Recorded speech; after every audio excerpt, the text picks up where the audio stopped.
Thank you both for joining us so much this morning. We really appreciate your time and efforts. And I know that we were just talking with Phil from unemployment about you guys get the same questions over and over and over again, but it seems like our businesses still keep asking us those questions. So we really appreciate you having joined us to give that expert advice.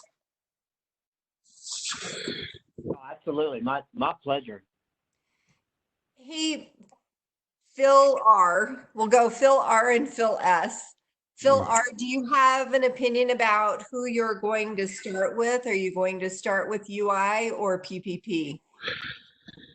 Yeah, I think I'll probably ask the first question to Steve, and I think we'll kind of go. So so the point of really this panel is to give small businesses and individuals really the knowledge to say, okay, well, what's kind of the best course of action to take? Should we pursue the PPP, or should we go ahead and let our employees pursue unemployment? What are the kind of the pros and cons of both, and where do they conflict? Where does one kind of stop the eligibility for the other?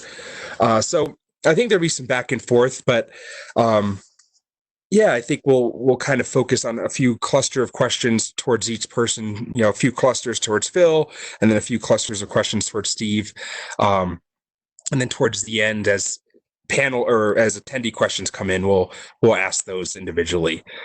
But hopefully, we can kind of have more of a dialogue as well, and some practical advice for some of our small businesses out there. But yeah, the first question I think we'll go with we'll go to Steve.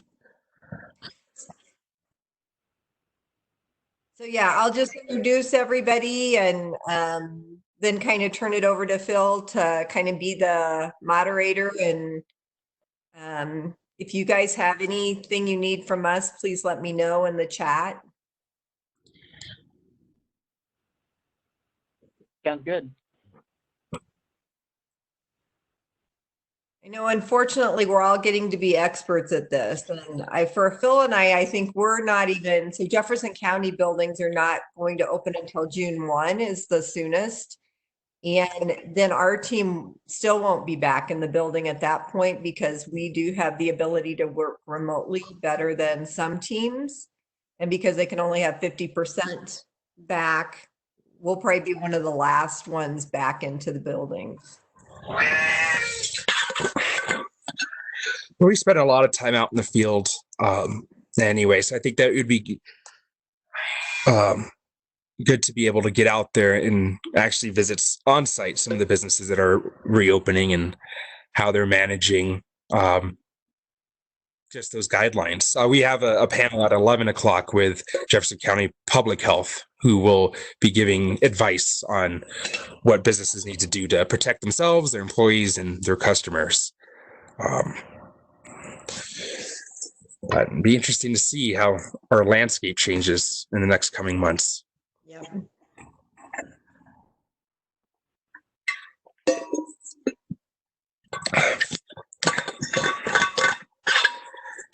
So we have about 4 minutes.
So I think we're going to give it till 9:00.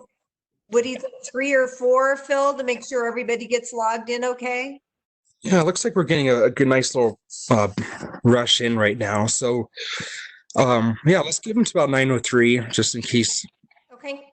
we're getting. Yes, sometimes we have some issues with people getting logged in all at the same time. So There's definitely could be a bottleneck sometimes. yep.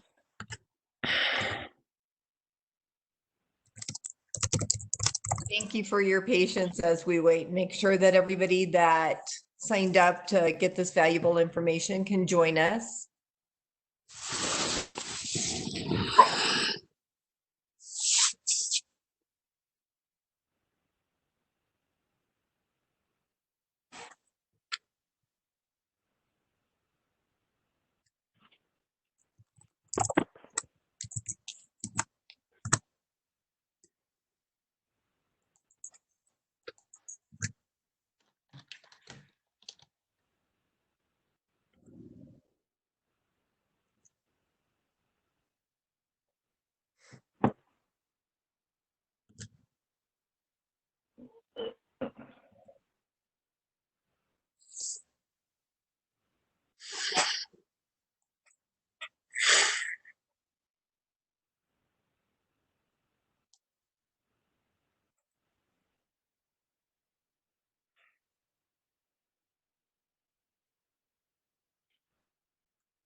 Well, good morning.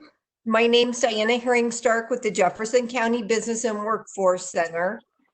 And my co-host Phil Robach and myself have invited Phil Presshart with the Colorado Division of Labor and Employment to join us, as well as Steve White, who is with the U.S. Small Business Association. So kind of a open discussion about what's best for our small businesses, whether it be that they apply for the PPP program or they go with the UI program, because it's never a clear cut. So kind of the format is going to be that Phil's going to take over from here. He's going to ask our two experts, kind of some overall general questions. But we would really encourage, this is the chance for our small businesses to get their specific questions answered, hopefully as best as we can by some experts. So if you could put your questions in the Q&A that's just right of the screen, Phil will ask those for you. But I'm going to let Phil take it away, and we thank you all for attending, and especially our two experts giving us their time and energy. Thank you, Diana. First, I'd like to ask our panelists to just give a brief background on their roles with their specific organizations and kind of what their organization's missions are. Phil, would you mind explaining what your role is with the CDLE? Sure. I am the Benefit Services Branch Manager with the Unemployment Insurance Division. So essentially, my group is responsible for processing unemployment insurance claims, and part of the intake process related to those. I also have a group that's responsible for overpayments and then collecting on overpayments later on. And of course, the largest mission, or the mission for the Unemployment Insurance Division, is to provide unemployment insurance benefits for those who've separated through no fault of their own. It's also to help to ensure some economic stability in the state of Colorado. And right now, what we've really focused on is trying to ensure that economic stability in the manner by which we're processing unemployment claims. So in other words, through part of the governor's executive order related to evictions, there were also parts in there related to us. We are essentially paying out benefits while we're processing claims, which is a little different than we would have done it in the past. Normally, we would hold up payment while we're processing claims, but we're trying to get funds into the hands of unemployed individuals right now so that they can continue to keep their life, try to pay rent, and hopefully have some money to, again, continue to spend at some of these other small businesses who may be open, but maybe only for takeout services. Excellent. Well, thank you, Phil. And Steve, yeah, if you'd like to go. Absolutely. To Steve White, thank you so much for attending today. I know everyone's got a million things that they've got to do, so I want to value your time and your choice to be here. I am the lead lender relations specialist for the Colorado District Office of the United States Small Business Administration. So we are tasked with helping America's entrepreneurs get access to the counseling and training that they deserve for taking that robust step into the entrepreneurial community. So we work hand in glove with the Small Business Development Center across the state and with SCORE and several other resource organizations, definitely like this one here. So definitely, Diana and Phil, appreciate you guys partnering with us. We can do this without organizations just like you, so thank you for that.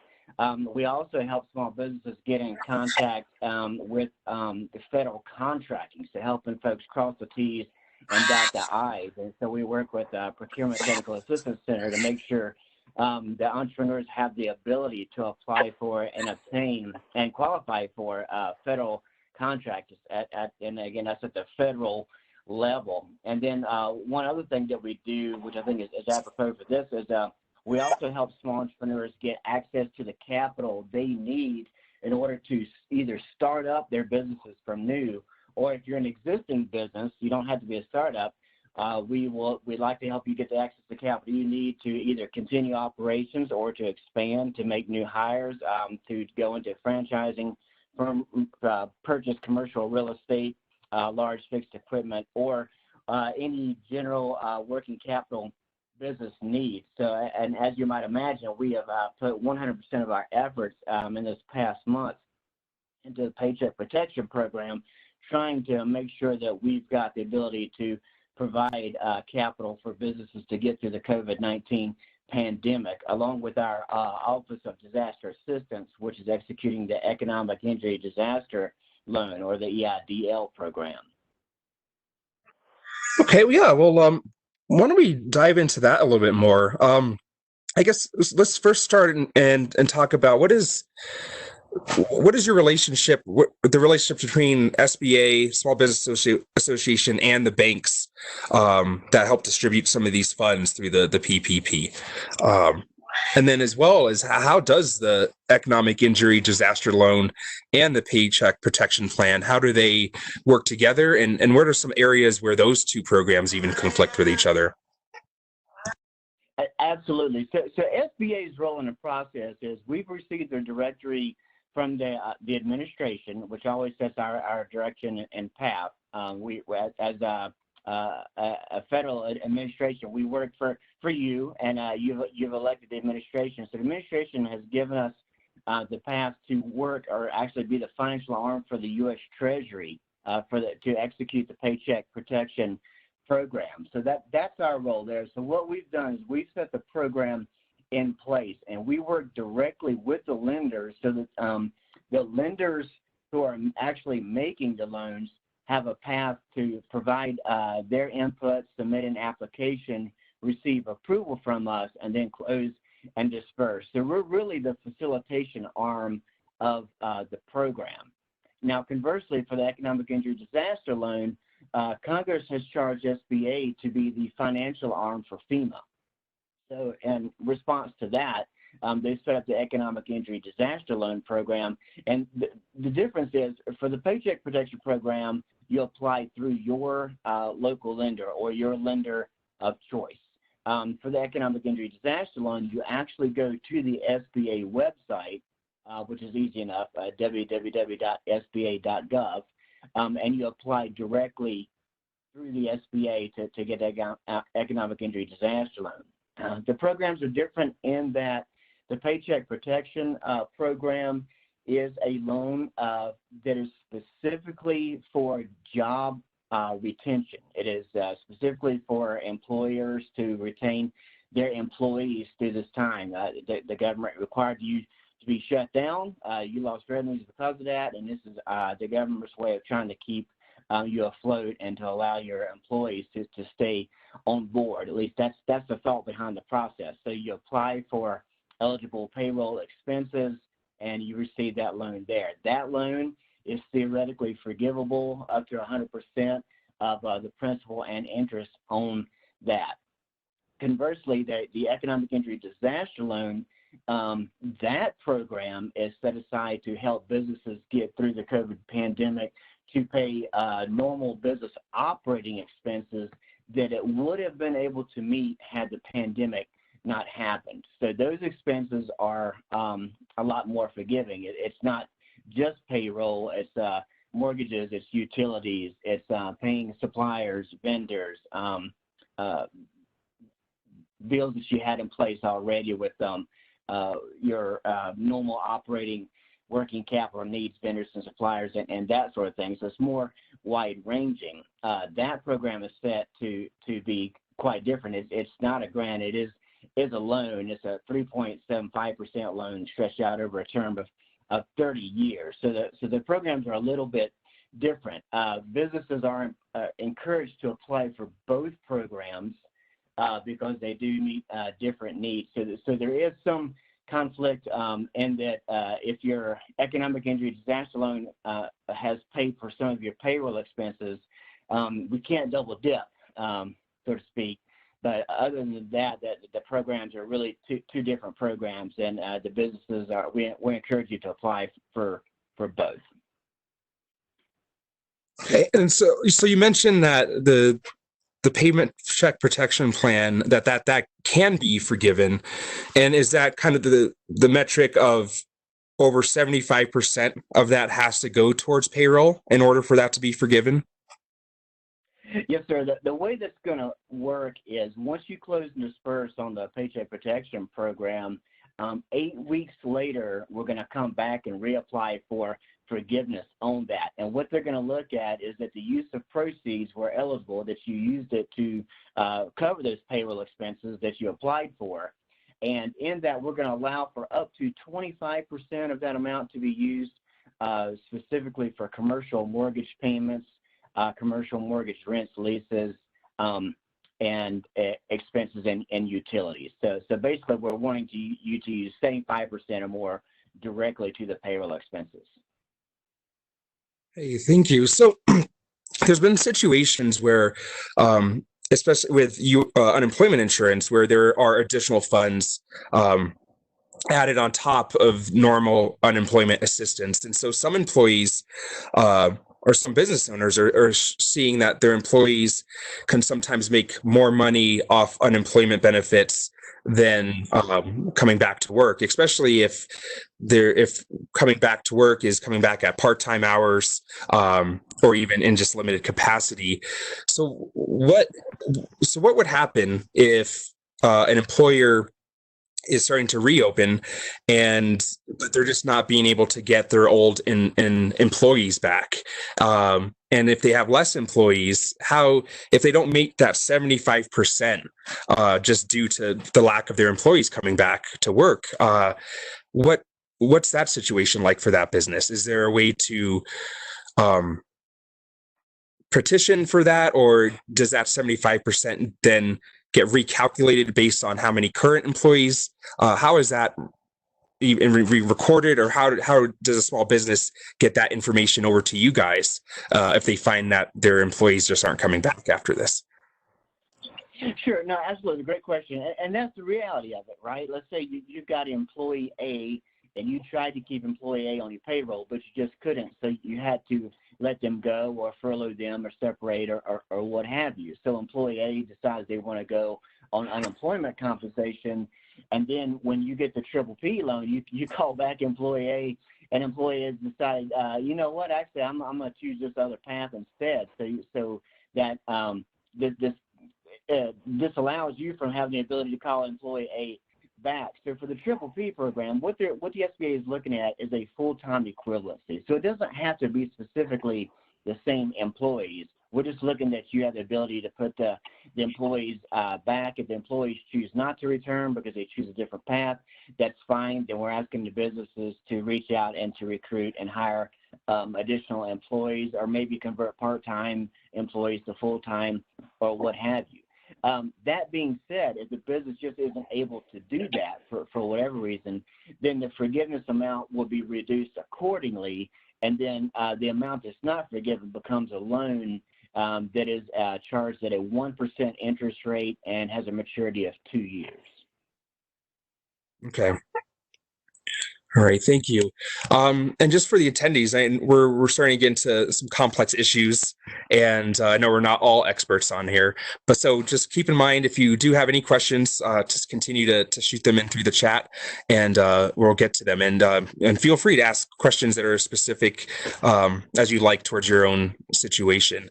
Yeah, speaking of unemployment, so Phil, we sometimes run into our businesses that have kind of two sets of employees that have W-2s, some have 1099s.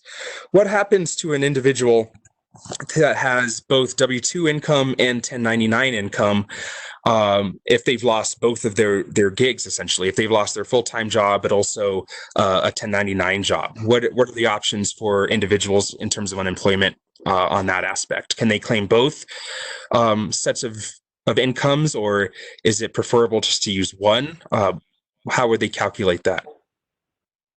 Right. So this actually is a very consistent question, and one we've had a lot now that the pandemic unemployment assistance system is up and running. So when Congress wrote the CARES Act, they provided that pandemic unemployment assistance was for individuals with no eligibility to state benefits. So when you have an individual who has both W-2 employment and 1099 employment, and they lose both jobs because of this right now, they are actually required to file the state unemployment benefit claim, which the value of that claim is only going to be based on their W-2 employment.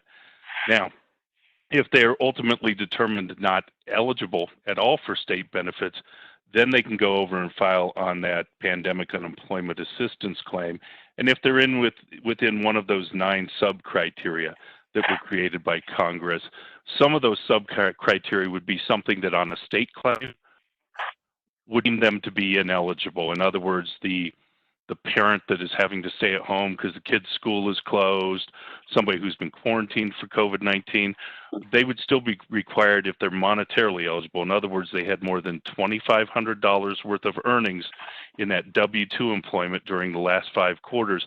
They would be required to file their state unemployment claim first. If we process that, determine they're not eligible, then they would go over to that pandemic unemployment assistance. Their value of their claim can be calculated differently. That one can calculate considering the W-2 employment and the 1099 employment. So again, it's unfortunate for some people who've been trying to file because some of them, their gig employment may actually be where they're earning more money than their W-2 employment. But as long as they have that W-2 employment and are monetarily eligible, they have to file that state claim first. And so, in terms of the funds from their applications, you mentioned that funds are being dispersed kind of at the same time as applications are being processed.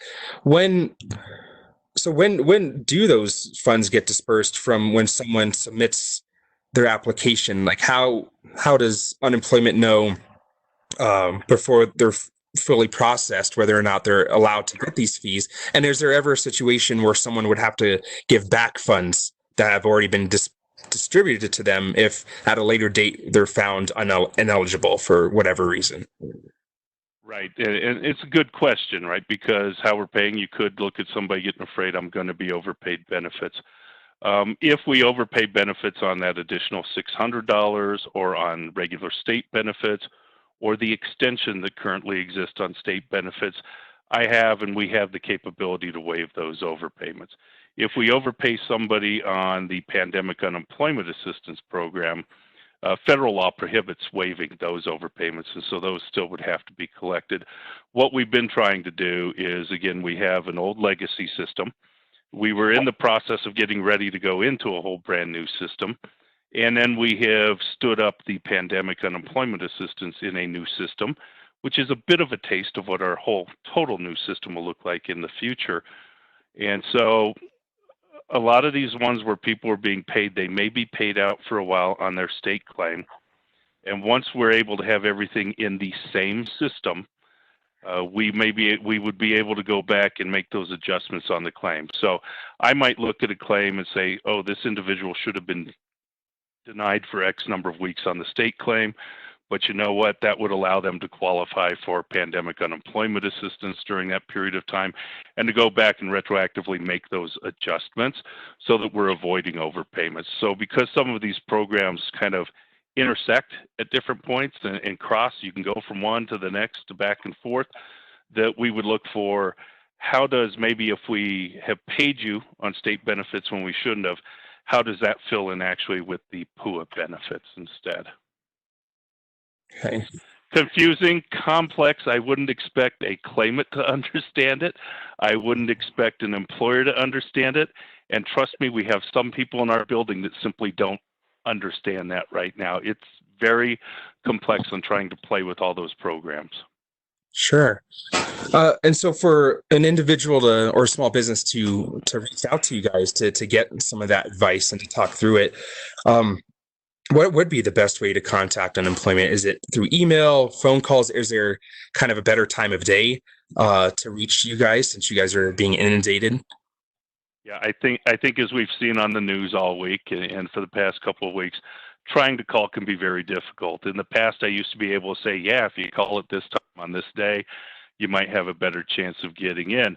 The problem is at this point, no matter when you call, what day you call, it's going to be sort of luck of the draw. So the call center for people trying to file a claim, and generally for employers who would have questions, runs 8 to 4:30. We have hired additional staff for the call center. I think we have close to 150 or more who are handling that call center. We have outsourced a call center for the PUA applications for at least taking claims, and have hours available on Saturday. That's generally 12 to 4. But even with that, it's generally difficult for folks to get through on the phones. We continue to try to adjust that. For claimants online, they have just placed a callback form for claimants to be able to fill out. That, though, is really for them to call back to be able to file an unemployment claim for them. And generally for an employer, there are some different numbers, usually our A20 number, which sits on a form that we send to employers requesting separation information.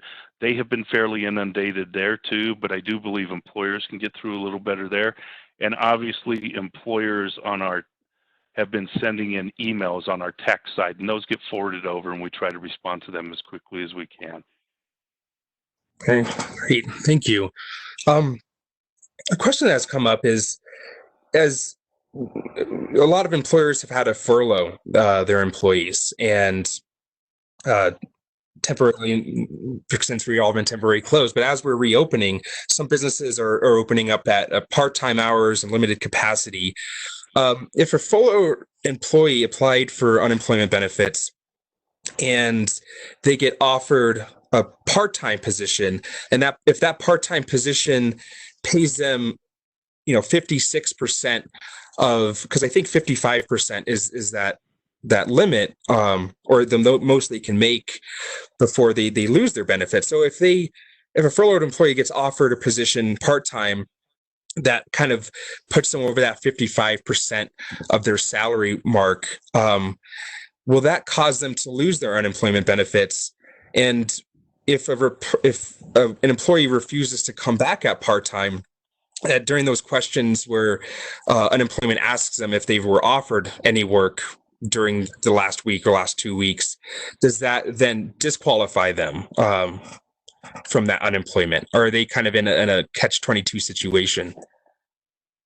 I think sometimes they're in the same catch-22 situation that employers are in, related to, as Steve was talking about, some of the Paycheck Protection Program and folks coming back and when they have to try to spend it. But that 55% figure you gave is actually a pretty good assessment. Each claim is going to vary a little bit, but the average weekly benefit amount on an unemployment claim is 55% of what an individual's average earnings are for at this point in time, all of 2019. Some of the claims that have been filed back in March would be based on employment they had the last 3 months of 2018, first 9 months of 2019. So if it's at a rate, I'll simplify it a little bit. If your part-time work is going to pay them at a rate that equals or exceeds what the weekly benefit amount is on the individual's unemployment claim, it's going to cut them off. They will not be able to receive any state unemployment insurance benefits from us. And in addition, since they don't qualify for anything on that week for state unemployment benefits, they also don't qualify for that additional $600 per week that is added on through the federal pandemic unemployment compensation program. So as we're starting to open back up here a little bit, you raised a good question, and we are seeing it, and we've been seeing it starting this week, and we will see it continue next week, and then after May 8th, I would expect another growth. There will be individuals who choose not to return to their employers. When they file for payment on the state side, they file once every 2 weeks, and of course, they have a question that asks them if they refused any job offers or separated from employment during that week. Claimants are required to report any work that they refuse. Employers, by the way, also have the ability and actually the responsibility to report job refusals to us. When those come in, Colorado law requires that we review the circumstances surrounding the reason why that individual refused that job offer to determine their continuing eligibility to unemployment benefits. If ultimately the individual chose not to return strictly because they wanted to receive the extra $600 per week, that funding comes from the CARES Act. Congress specifically calls that fraud, which at that point it is supposed to cut them off from being able to receive any of the additional $600 per week at that point in time. Now, we will see other individuals who have a very real fear of coming back to work, not even necessarily because it's the hours offered, but because of COVID-19, and perhaps they're in a vulnerable population as outlined by the governor, 65 and older, diabetic, those types of things, or they reside with somebody who is in one of those vulnerable populations. we would look and process those.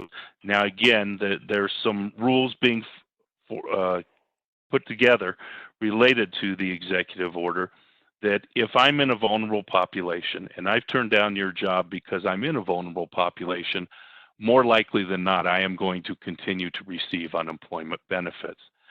If I have turned down the job because I used to be full-time with you and now all you can offer me is part-time work, one of the things we look at is the work that is currently being offered to you considered suitable employment? So is it similar rate of pay, similar duties, and similar hours, right? And of course, we also would have to look at some of the financial circumstances for the employer on those. So, you know, it's hard to say definitively if the whole reason that I chose not to come back because it's part-time work that I would be denied benefits or approved benefits. But again, based on those circumstances, it's a different job than what they had been working before.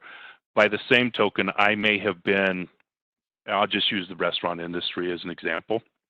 I may have been a busboy or worked simply in the back of the house all the time. And now what you want to bring me back for is something where I'm dealing with curbside service. So I'm really becoming a food runner and I'm delivering food out. That may be considered something that's different for that individual and could be something that's considered substantially different, such that if it were refused, that may still allow an individual to receive benefits. I think what would be important for employers to also understand at this point is, because employers would get upset by that, in the normal times, we would be charging the employer's account for the unemployment benefits. But any of these unemployment claims that have been filed as a result of COVID-19, we are granting non-charging to those employer accounts. So that means their experience rate individually won't be impacted. Obviously, socializing that cost across the board will, as we calculate or do rate testing later this year and calculate rates, the table that is used to figure the rates for employers will probably slide back to a higher amount across the board. I know that's more than you asked for, but that's usually all the things employers are thinking about in that entire broad spectrum there. Yeah, thank you for that. And actually, that kind of brings up a kind of another question. If you mentioned people who are hesitant to come back to work because they're either vulnerable or they live with someone who's vulnerable.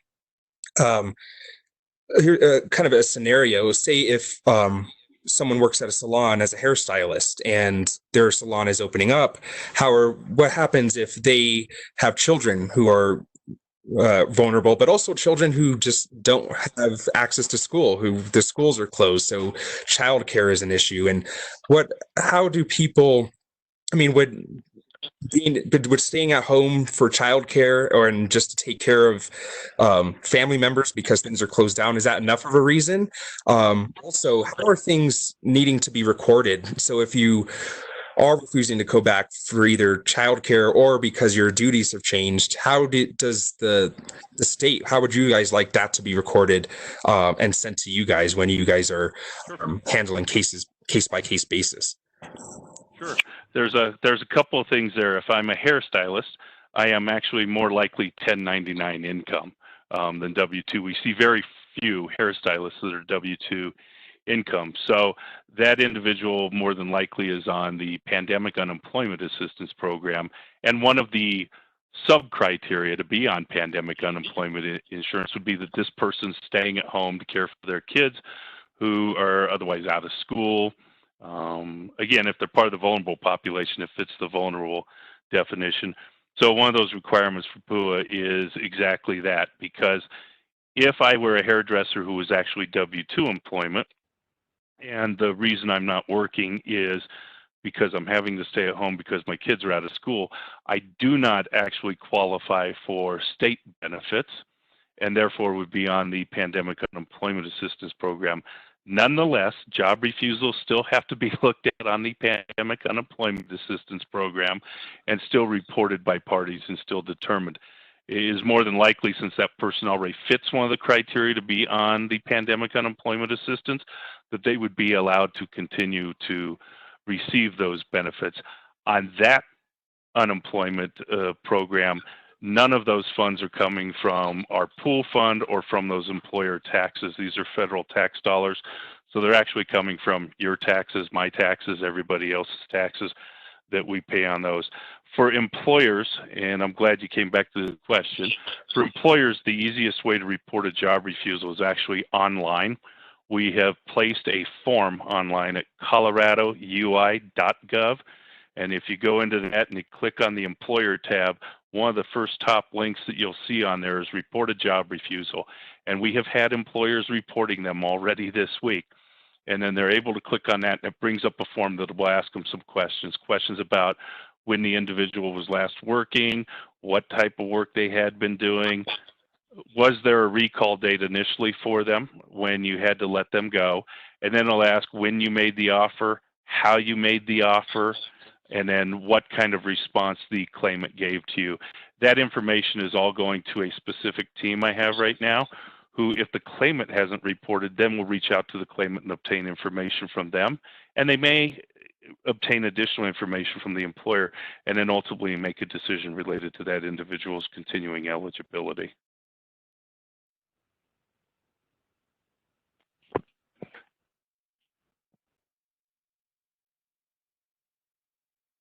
Sorry, if people get that assistance and they're staying home because of those reasons of vulnerable populations or taking care of vulnerable people, are they exempt from the work search requirement while receiving unemployment benefits?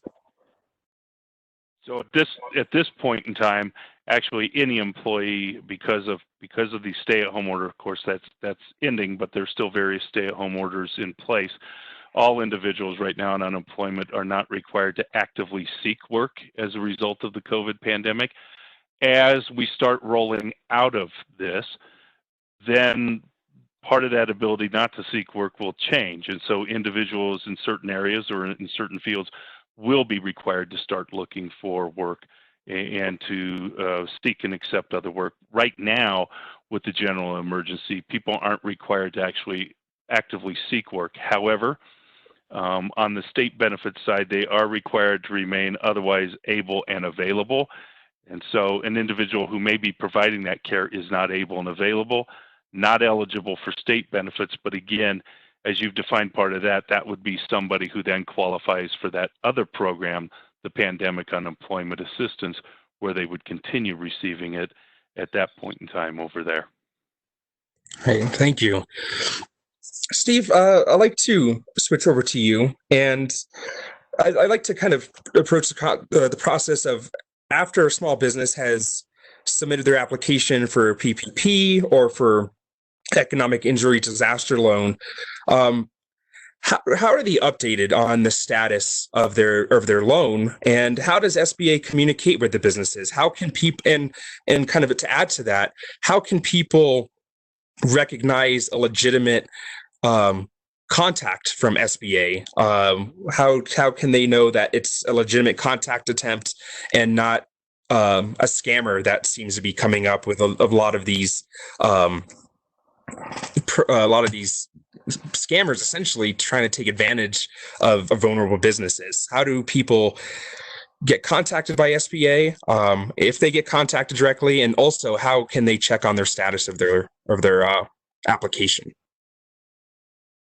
Yes, thank you for asking that, because unfortunately we're already starting to see that where people are predating on applicants of both the PPP and the economic injury disaster loan. So on the economic injury disaster loan or EIDL side, you are going to be contacted via email from that same address that you submitted. So you're going to know when they're reaching, when SBA is reaching out to you from the Office of Disaster Assistance. That'll be clear. They're going to have your application number and all that sort of thing, and they'll let you know that way. On the PPP side, you will be notified by the bank. The United States Small Business Administration will not contact you in any way, shape, or form on the Paycheck Protection Program. So if you get a call, email, text, Twitter, or whatever, contact from someone claiming to be from the SBA about your Paycheck Protection Program,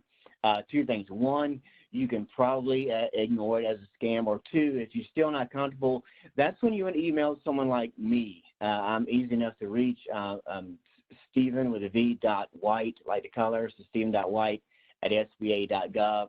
Just email me and ask, hey, is this legitimate? And hopefully I can help answer that for you. But for the triple P, you're going to stay abreast of that status application via your lender, whoever you made that loan through, and your lender only. On the idle side, you will be contacted via email from the same portal address in which you applied.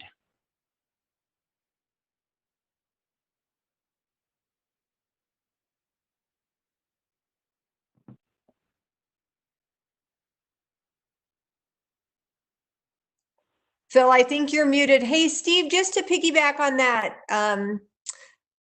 employment disaster loan, what's a reasonable period of time for that employer to wait? We have an employer on the webinar that's waited over a month. Should they be reaching out to somebody? Unfortunately, as many people on the call now know, if you don't already, there were a couple of different problems with the input for the Economic Injury Disaster Loan Program. The first being that the system was just not designed to handle a nationwide crisis. Heretofore, the Office of Disaster Assistance generally worked county by county for an earthquake or a flood or a fire or something of the sort.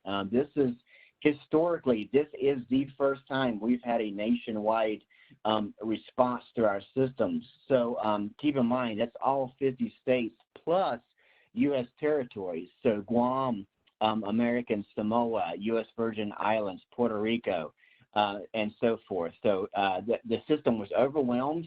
And then there was a technological data intercept, and then they got through that. So unfortunately, right now, the Economic Injury Disaster Loan Portal is closed for new applications as SBA is still sorting out the previous applications. So in some instances, yes, businesses have been waiting for a month or longer to get the status or update on their idle applications.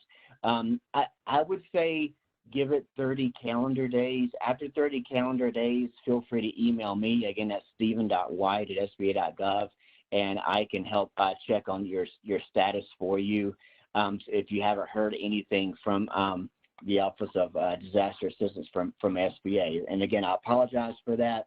The watchwords during this time would definitely be patience as persistence. And just I would just remind everyone too, this program is new. It's new to you. It's new to us. It's new to the lenders. It's new to the Congress. It's new for everyone.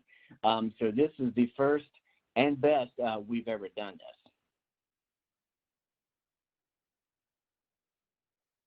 Great, thank you. And so we have a few more questions from the chat, specifically for business owners who are the sole proprietors. So they own their business, but they're also their only employee for that business. So if someone is currently receiving unemployment benefits, and they have just been approved for their PPP loan, can they somehow combine the two resources? Can they continue to receive their unemployment benefits while at the same time using that the PPP to maybe even use that 25% designation for some of their other business expenses, or does it have to be one or the other? Well, I'll take that. Or go ahead, Steve. I'll take that from our. I'll take it from our side, and then I think Steve can probably tack on from their side. So from the unemployment side, the answer is no. You cannot receive both at the same time. So if you all of a sudden qualify for that PPP loan, then you have to cease receiving unemployment benefits. So you would stop filing your weekly certifications. I think Steve can probably better explain some of the other requirements that may come in with PPP if what you are also doing is that part of that paycheck protection loan would have covered a period of time in which you've already received unemployment benefits. And I say Steve's probably the better one for that because I have seen various things related to this program and how it may be administered through certain banks that are loaning it and certain requirements on individuals who have already received unemployment, or all of a sudden surprised the same period of time that they were getting a full check from their employer because the PPP loan just closed and an employer has gone back and back paid individuals to try to hit that 8-week period. So I think Steve can better speak to that piece. Yes, thank you, Phil. Well stated. Yeah, and so I would just tack on to that. Just remember, when you apply for the loan as a borrower, you're certifying your application to be true. And so when it comes time for the forgiveness period, you're going to be held to that same standard. So basically, I don't want to insert fear. Just know that as long as you're meeting the intent of the program and you're doing your best to retain the employees, whether that's yourself or anyone else, and you're using standard reported employee income in whatever form that is, you're gonna be okay. Just make sure you're not double dipping, and it's not a problem. If you are, just report the same, and we'll adjust accordingly. Hey, thank you. And so for sole proprietors, are they, when they apply for PPP, can they also apply for the EIDL as well? Absolutely. So for the sole proprietor, it may benefit them more on the idle side because they're going to be able to apply for theoretically any business, normal business working capital operating daily expense, and that's including payroll. Sole proprietors, it gets tricky sometimes on the triple P side because many small business owners will only take a draw or a disbursement or a dividend, which is not the same as reported income. That's considered an investment. So for many folks who are sole props that only have themselves as an employee, depending upon how they report, they may not be eligible for any Paycheck Protection Program eligible expenses. You have to have reported income. For example, so you're going to be using your Schedule C's, or if you have a Schedule K, line 14 kind of thing. But if you're if you're set up so that you're just taking draws, which is fine, it's a good business practice. Many do. You only pay yourselves when you make money. When you don't make money, you don't pay yourself. That's fine too. The problem is on the triple P side. If you're taking draws, you're not going to be eligible for a payroll expense. So in that case, you would want to apply for the economic injury disaster loan. Okay, great, thank you. So when dealing with these kind of two funding sources, if someone is applying or is just wanting to see what they're qualified for, is it better to apply for the PPP before unemployment benefits, or to apply for unemployment before you apply for PPP, or is it better just to apply for everything at once? What would be the I guess the best way to go about applying for all these different types of programs? I'll answer from our standpoint. I think, a lot of small businesses, employers were put in sort of a Hobson's choice, catch-22 on what do I do? And how do I try to get funds, and how do I try to keep my business operating? How do I try to make my employees whole? This has actually been, on one hand, seeing part of this really sort of a positive outlook for employers. I've been surprised by the number of employers who have been trying to get their paperwork in really timely for us because they really want to make sure that their employees are getting paid while they're off. They're really concerned about their employees. Now, mind you, in normal times, that's not always what we see, right? Because there are other reasons that individuals are off and not working. So I think with the difficulty on trying to be able to file unemployment, because Steve had talked about it earlier, the same thing he talked about being a new program or this is a different time and systems aren't prepared for this. The same thing with unemployment insurance. So when you had difficulty with people getting into unemployment, and then the PPP program was actually rolled out a little later after unemployment was actually running and taking claims, I think it caused some difficulties for some individuals at that point in time. Clearly, I think as we've tried to discuss here, we know that, I know from our standpoint, we have lots of employers who are closing on that PPP loan maybe today, okay? They're closing on it today, and as Steve's talked about, they have 8 weeks forward to be doing that payroll, and some of them are actually going back and paying the past 8 weeks or the past 4 weeks of payroll, so then they're rolling 4 forward. And the problem with that is then what they're doing is that causes the claimant to have to try to contact us to report those earnings by phone, right, because they would have already claimed for those weeks. The claimant is now scared to death that they have already claimed for those weeks, and they've already told us they had no earnings, and they're afraid we're going to tell them that now they've collected everything fraudulently. And the only way for that individual to try to report those earnings is to call us and had difficulty with the call center. And so some of these programs, I saw one down the southwestern part of the state that actually required before these claimants could receive payment or disbursement out of the PPP program, they had to prove that their claim was canceled and that they had repaid any benefits that they had already been paid. So problematic with that, obviously, is if we have paid unemployment, those individuals have probably already spent that money to keep their lights on or try to pay rent and to keep some food on the table. So from my perspective, I would love it if employers were, letting their employees know, I am applying for this plan, right? We look like we are going to close on date X. So on date X plus 1, I want you to come back from work, and this is how I'm going to pay you. Now, I think Steve can better speak to the 8-week period because there's an ending piece for this program in June that he may be able to better speak to as to whether those 8 weeks have to be completed by June or if those 8 weeks can go beyond that point in time. So again, it's one of those things with these multiple programs created by Congress that there's an awful lot of overlap and there's an awful lot of period where you can't have both at the same time. So I think we'd like to see, at least from my standpoint, something that was a little more thought out. From an employer's perspective, I would sit here and say, do you really think that if I took that 8 weeks and back paid 4 weeks, that 4 weeks down the road, I'm going to be back to completely normal? And that answer is most likely no, you're not going to be back to completely normal. And that's a program meant to try to help you out going forward. But I'll let Steve speak to the rest of that. Yes, thank you, Phil. Again, well stated. Echo what Phil said. And please know, neither Phil's side or my side, we're not in the gotcha business. We're in the help you business.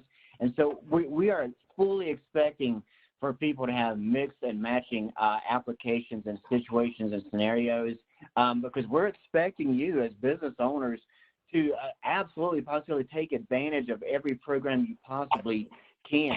That's how we're going to get through this.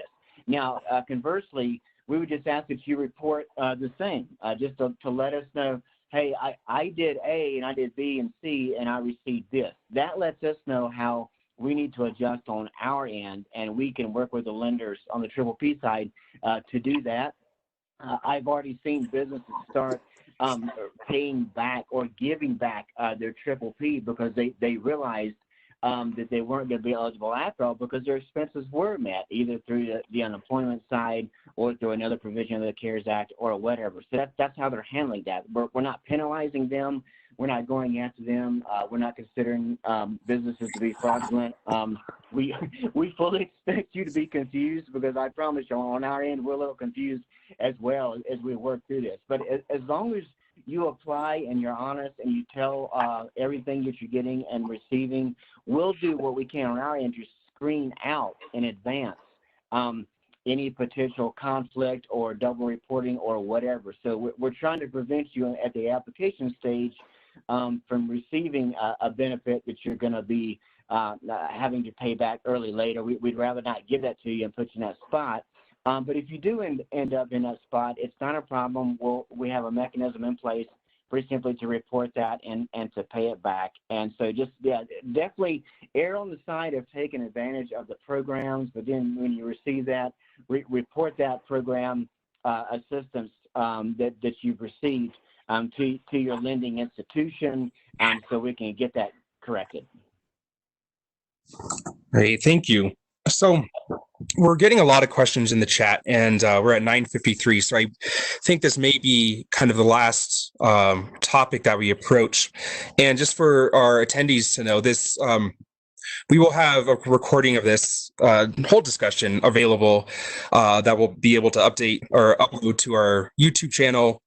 But also just know that you can request a recording from me as well. And if we didn't get to any of your questions within this last hour, feel free to send me an email, and I will follow up with you and make sure that you get the right information. But for right now, we're getting a lot of questions about pandemic unemployment insurance and what that can mean for self-employed people, small businesses, and we're getting questions about what are the best ways to apply for pandemic unemployment assistance. As can PUA be an alternative to the Paycheck Protection Plan? And yeah, and Steve, maybe you'd be able to speak a little bit more about this. But yeah, how is the PUA, and how does that kind of fit into some of these other programs? Especially since it seems to be for not only for self-employed people, but also people who may have exhausted unemployment benefits already. Yeah, absolutely. Good question. So just again, on the application, whether it's on the economic injury disaster loan side or the Paycheck Protection Program side, so long as you're not double dipping for the claim or the period in which you're claiming that you're needing assistance, what SBA is trying to do is to meet the uncovered portion of that claim amount. So that's what we're trying to do from our side, is to make sure that you get the assistance you need that you haven't been provided for already.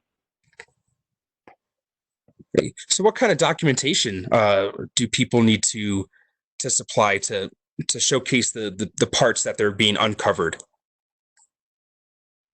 So it would be basically your normal loan application documents. We're looking at balance sheets that you would need to provide, your P&Ls, your cash flow statements, statement of accounts, and definitely anything from you or your accounting facility, or if you have a payroll system or matrix that you use up, just showing us your payroll expenses and your meets. Right. So if they were able to get EIDL loan, would that income count towards their PAU and unemployment? Would that income disqualify them from attaining additional income or additional assistance through PAU? Phil, do you have a better answer on that one? I'm not sure if I can answer it from my side. I need you to hit me with the question again, Phil, just quickly. Yeah, so if someone is applying for the pandemic unemployment assistance, and they've also received other funding sources like through the EIDL loan, do those other assistants, does the other assistant amount count towards their income when calculating their eligibility for PUA? Again, when calculating their eligibility or their monetary eligibility for PUA, that's going to be based on what was really their net income in 2019 right now. So receiving funds from the EIDL right now would not impact or change that amount. If it's meant to cover, or if you're using any portion of that to cover lost wages, if that's what you were capable of doing, then you would have to report that weekly when you're filing your claim, and it could impact what the weekly benefit amount would be that you were receiving. Again, on most of these programs, you're not really meant to double dip on some of them. If the EIDL is really paying for some of your other expenses as opposed to wages, then it's not earnings and it's not wages, so it ends up not necessarily being reportable income or income that would impact your claim. Whenever an individual is in doubt, they should always report it on the claim and allow us to process it rather than pay you and find out later and cause any kind of potential overpayments. I'm not super well informed related to EIDL because in and of itself that's not within our program. Steve may be able to clarify a couple other points here. Yeah, just to echo what Phil said, as long as you're reporting what you're receiving, so because we'd rather be able to screen it out in the application phase and just make it cleaner for everyone. But if you do find out that you have double dipped and you realize that's going to be needed to be recompensed back to your organization, again, just let us know so we can find out the appropriate mechanism to make that happen. Great. Thank you guys. And yeah, I really appreciate you guys taking the time and speaking with us. We are coming to the end of our time. You guys both mentioned that you wouldn't mind if people reached out to you with specific questions as well. Would you be willing to submit your email into the chat for the attendees to see and record? Absolutely. Let's see if yeah, and I'll do the same here. So. And I will go ahead and post my email as well for attendees. So if you need to contact anyone, feel free to reach out to me. And if you have any questions, if I don't have the answer for you, I will make sure to find the appropriate person who does. And then just really quick, I want to thank everybody who attended and to remind you that as you reopen your businesses, we have another webinar scheduled for 11 o'clock. That's going to give you very valuable information on what that needs to look like for your business and your ability to ask specific questions that you may have about being able to reopen your business. Phil, do you have anything else? No, I think for that, we can wrap up. Thank you for everyone for attending. Attendees and our panelists, we really appreciate your participation. And yeah, know that Jefferson County Business and Workforce, we're here for you, and reach out with anything you need. We'd be happy to help. So thanks again. Thank you again, Phil and Steve. Thank you. my pleasure.